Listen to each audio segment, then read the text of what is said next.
இட்லிக்கு, தோசைக்கு, சப்பாத்திக்கு, சாதத்தோட வச்சு சாப்பிட்றதுக்கு அட்டகாசமான பீக்கங்காய் மசியல் எப்படி பண்ணுறதுன்னு பார்க்கலாம். ரொம்ப டேஸ்ட்டாக இருக்கும்.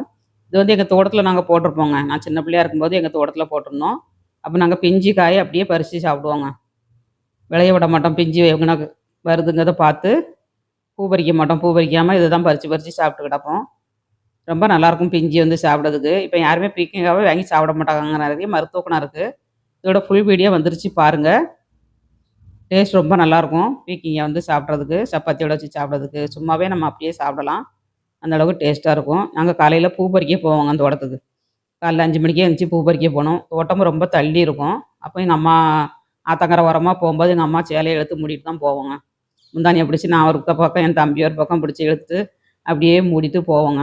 போயிட்டு வரும்போது 8, 8:30 ஆயிரும். 9 மணிக்கு ஸ்கூலுக்கு போகணும்.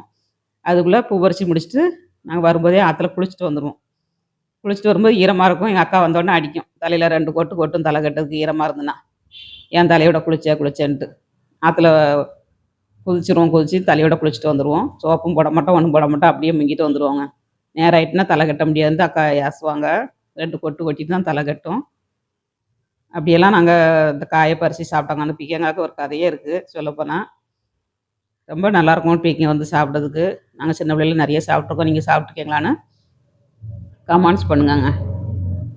சூப்பராட்டி இட்லிக்கு வந்து பீக்கங்காய் மசியல் பண்ணியாச்சு. ஸ்டவ்வோட சமைக்கும்போது அன்போட சமைக்கணுங்க. அன்போட சமைச்சிங்கன்னா சுமாராக இருக்க பீக்கங்காய் மசியல் கூட சூப்பராக இருக்குங்க.